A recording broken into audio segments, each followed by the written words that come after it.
Welcome to the new sound of Rockland. RocklandWorldRadio.com. Exciting online TV and radio. Oh, I'm sorry. Did I break your concentration? Welcome to the new sound of Rockland. RocklandWorldRadio.com. Exciting online TV and radio. Watch and listen to what you've been missing. Broadcasting independent music, art, and culture.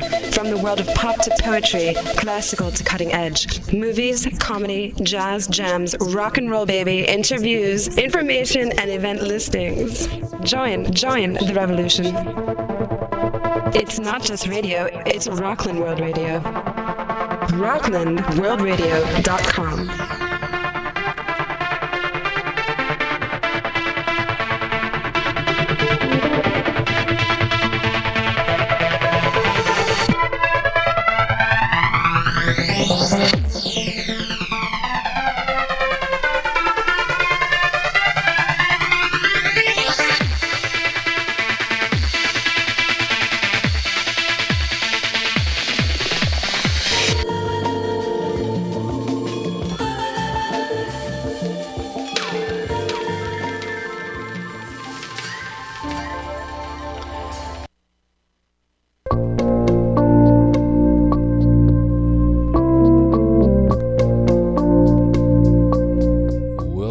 Dialogues with Dan, heard on Rockland World Radio every Tuesday evening at 6:30 p.m. Eastern Standard Time. Be sure to check out the archives, which you can access via the menu bar.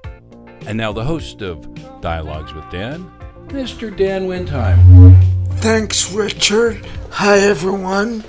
How are you all? Tonight, I have a special guest. I've never spoken about this.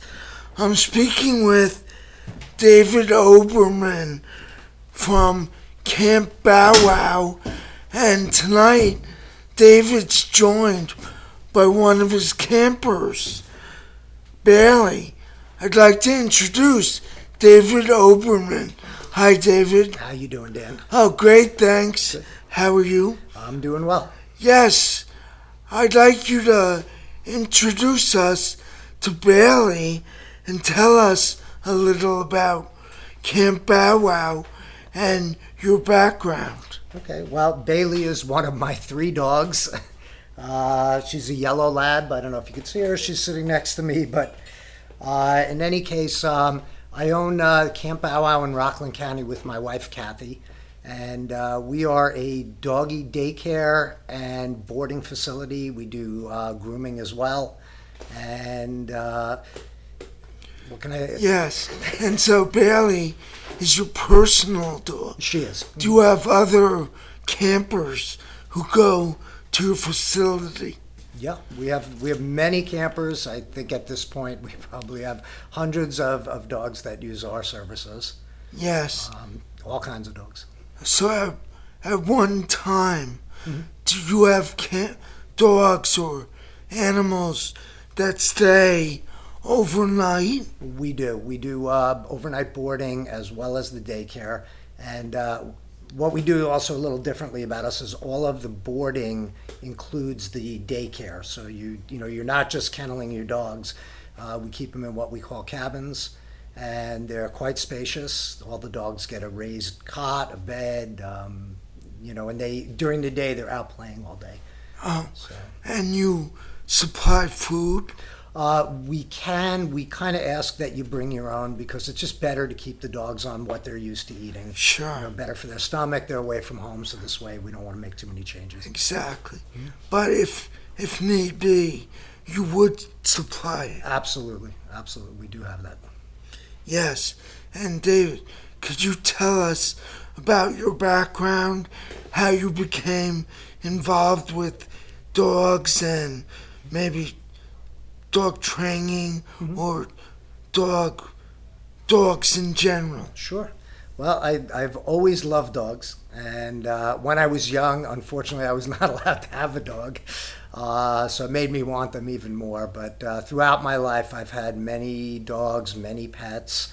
While I'm not a certified trainer, I've certainly trained lots of my own dogs, and like to think that I have quite a bit of knowledge where dogs are concerned. And right, Beth? And I had other things that I had done. My wife Kathy and I had seen an article about Camp Bow Wow quite a number of years ago. We were intrigued. We flew out to Colorado because it happens to be a franchise. We flew out there for their discovery days and to see what it was about. We loved the concept, and we then set out to try. We bought the franchise and we set out to find a suitable location. Right. And so Camp Bow Wow is a huge industry. Are you saying there are many Camp Bow Wows? Yeah, at this point, I don't quote me, but I think there's about 125 throughout the country. Yes. And you bought one franchise. Well, we actually had bought two. We bought Rockland County and Westchester. Unfortunately, we were not able to find the location in Westchester, so we kind of gave up on that. I see. Did anyone pick it up? As far as I know, not yet. I see. So your Camp Bow Wow here in Rockland County, is it the only Camp Bow Wow in Rockland, New York? It's the only one in Rockland. There are two in Bergen County. There's I think a couple up in Connecticut. So they're spaced around. They're all over the place. So. Yes. And do you work with them? We do. We're very cooperative with each other. We share customers. It's one of the beauties of being a franchise, in this particular franchise, is the standard of quality is pretty much the same no matter which one you go to across the country. And if you, let's say, were one of our customers and were traveling to North Carolina, you could find a location there. Once you were, accepted into our facility, we could then send your information there via computer, and as you're traveling, you could visit other Camp Bow Wows. I see. It seems that Bailey has a little stage fright. Yeah, I don't know. I think she's trying to get out of the light. Oh, that could be. Yes, so you said you do some dog training. When I say training, I do personally with my own dogs and stuff. What we do, there's training involved in our facility, and as much as the dogs socialize, the dogs are with us the better part of the day, so we are in a great position, and we do teach them good manners, how to be social with other dogs. So there is that aspect of the training. Sure. And certainly, giving some resources and some advice or information to our customers if there's a problem that we can be of help with, behavior problem. Right. And Bailey is one of your store pupils. I like to think so. Hear that, Bailey? She has her moments. Yeah. Yeah, maybe you could tell us how people might contact Camp Bow Wow, your camp, Sure. and maybe the larger Camp Bow Wow. Well, if you wanted to contact Camp Bow Wow on the nationwide level, there's a national website, which is campbowwow.com. If you wanted to contact us, in particular, our phone number 845-507-0068, or our website is www.campbowwow.com/Rockland. Or you could stop in and see us at 101 Route 304 in Nanuet. That's great. And can stop in. I always encourage people to surprise us because we keep the facility spotless. We will give you a tour anytime that we're open, the full facility, because we want you to see what goes on a daily basis. That's awesome. Yeah, it is. So how many dogs are at your camp? Maybe overnight or during the day? Well, for the overnights, our cabins, as we call them, we have 45 of those. So depending on whether or not it's a single dog family or more, we can have between 45 and I would say 60 dogs boarding in a night. During the day with the daycare and the boarding together, it again range anywhere from 50 to about 70 dogs a day. Right. Maybe we could talk about pricing.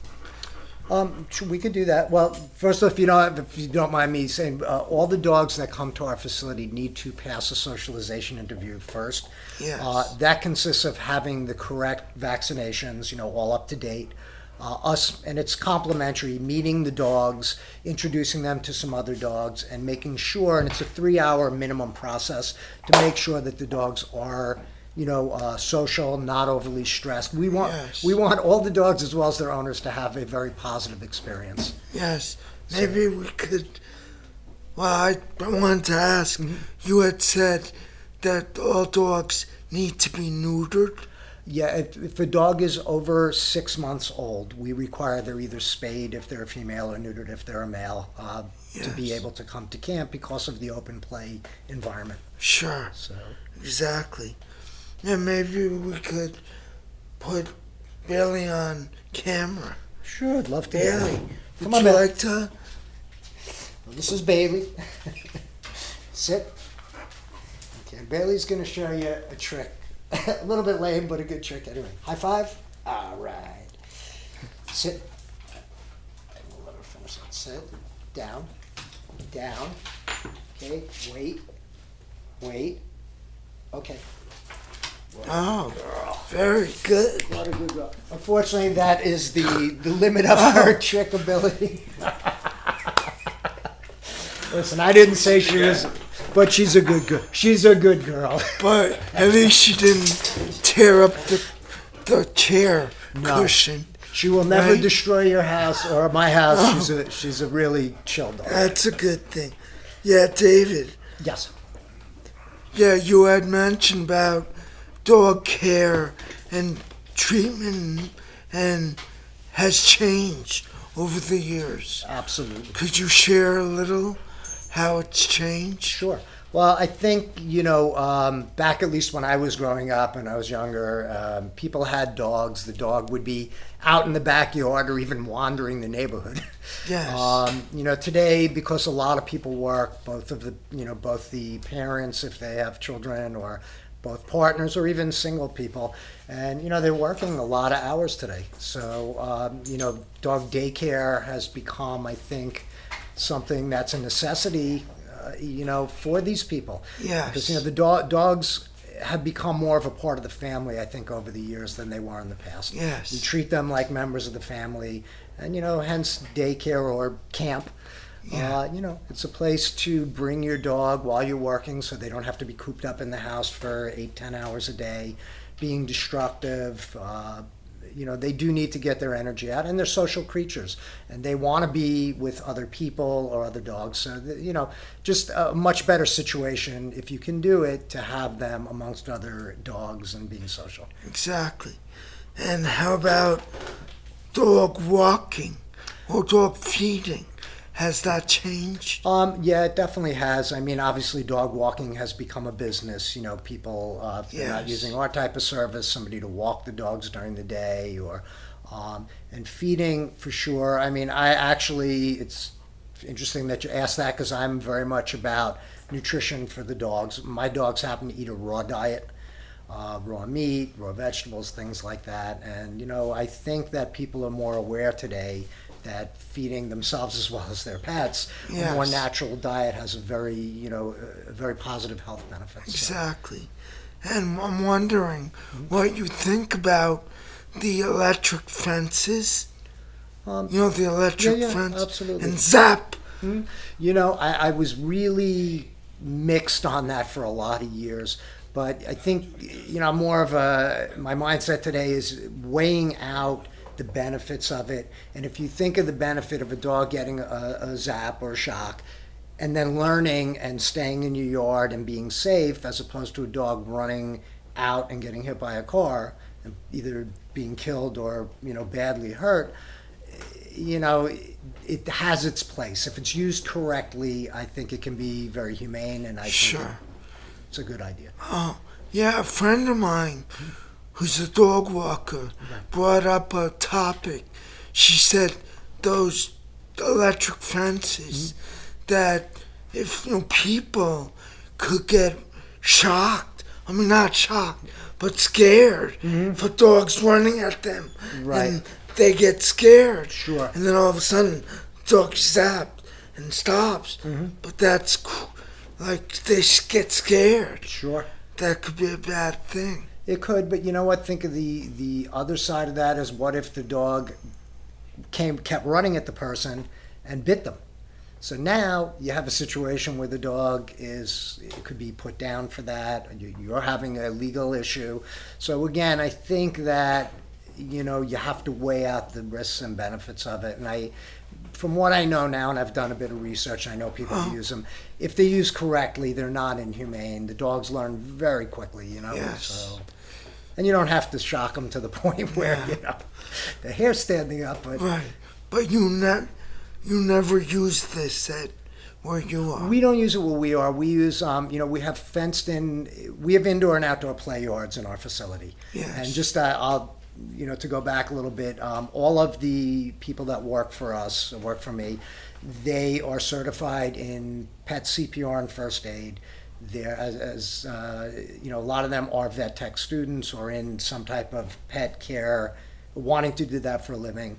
They all have dogs, and we also put them through a certified camp counselor program, which teaches them animal behavior. So that all being said, we have indoor and outdoor play yards, so the dogs can go in and out. The fences, they're not electric fences, they're just high fences. That's great. And there's always somebody in with the dogs, and we also have webcams in all the play yards, so you can access them from a computer for free, or for $2, go to the iStore, the Apple Store, and you can buy the app for your iPhone or iPad. And you can sit and watch your dog all day. Yeah, it's kind of like the nanny cams. Exactly. Oh.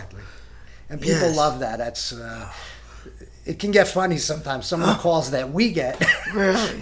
people watching, is that dog alive? Is he moving? It's very funny sometimes. Yes. So. Like if the camera freezes. Correct. They think, oh, what's wrong? Or a dog, they get tired. They're playing all day. They take a break. Yes. The dog's laying there. Yes. I've had calls where they said, poke the dog, make sure it's moving, Yes. Yeah.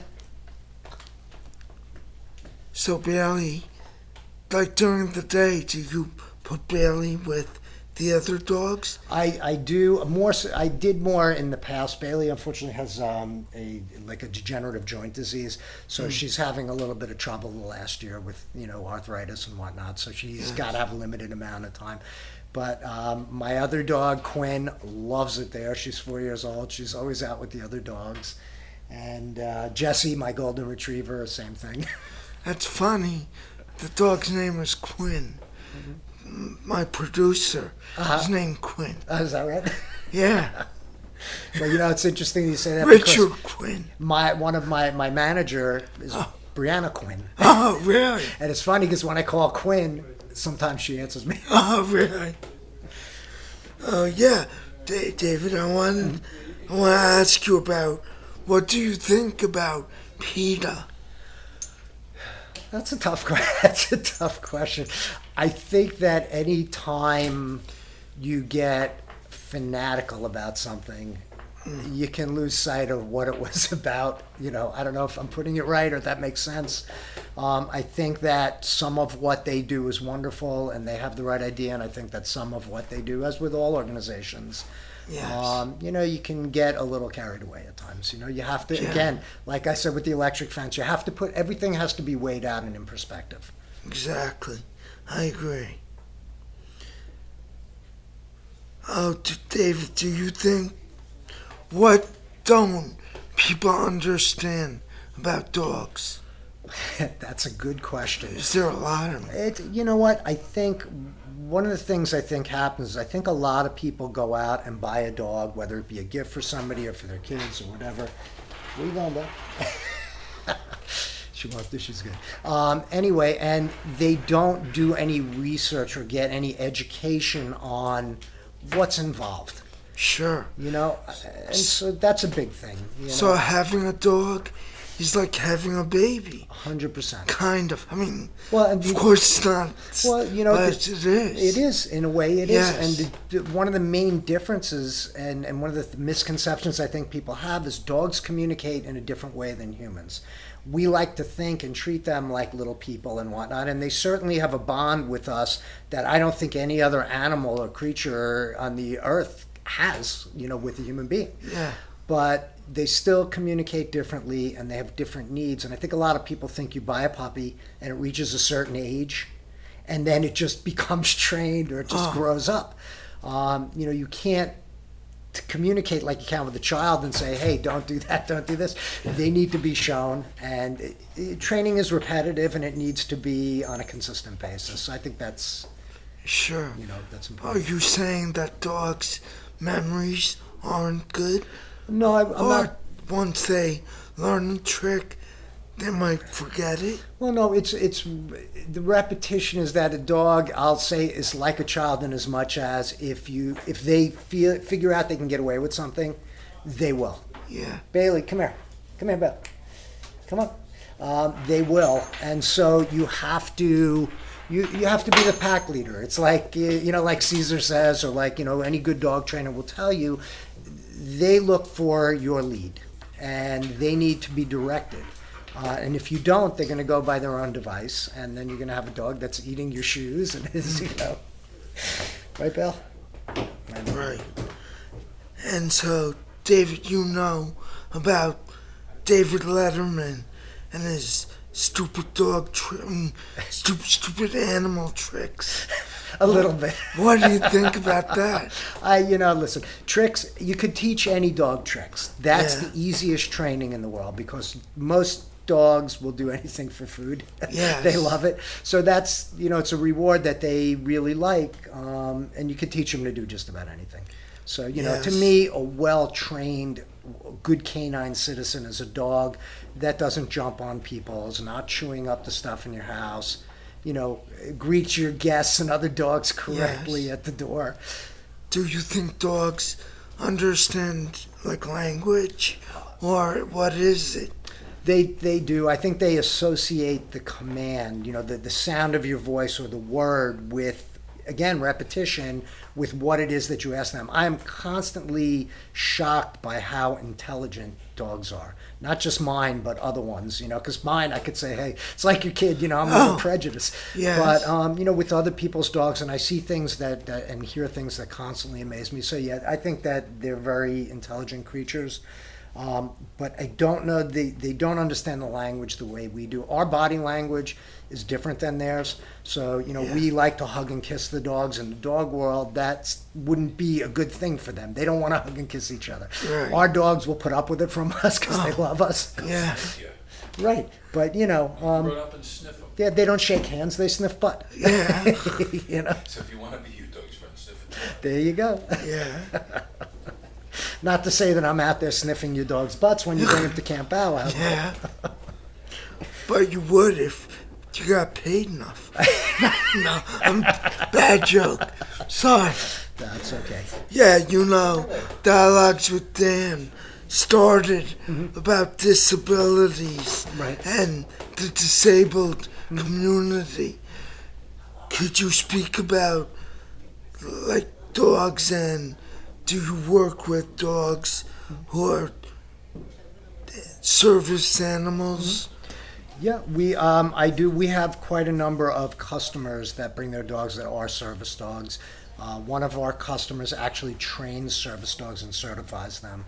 So, again, and obviously I've had experience in my life, and again, heard stories and seen what they can do. And it's, again, goes back to that amazing bond between dogs and human beings.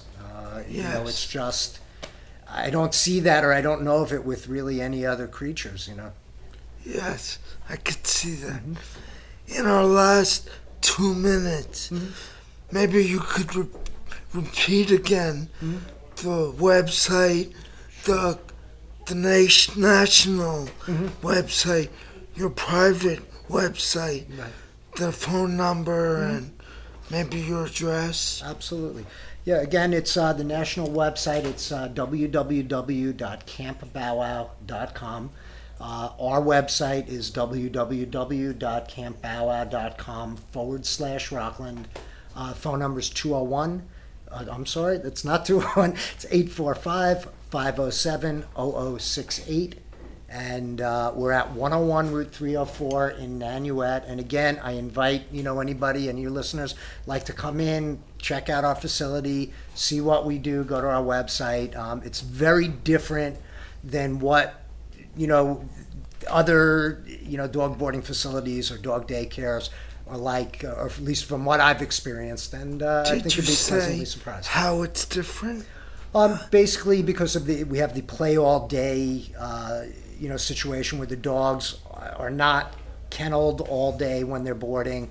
They're only in there to eat and sleep. They get a little break during the day. The rest of the time they're playing. They're out. We have play equipment. We have little wading pools this time of year for the dogs to splash around in. We have the webcams. And I have to say, and I'll give my props to my staff, I have the most amazing staff that you can imagine in the world. They love dogs to death, and they just do a fabulous job. That's great information. Well, David Oberman, and of course, Bailey, thanks for joining me on welcome. Dialogues with Dan. And thank you for having us. Oh, you're welcome. Well, everyone, David Oberman and Bailey on Dialogues with Dan. Have a great night, everyone. Peace.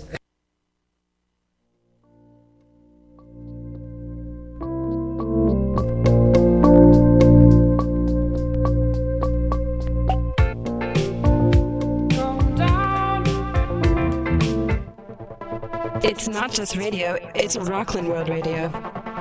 RocklandWorldRadio.com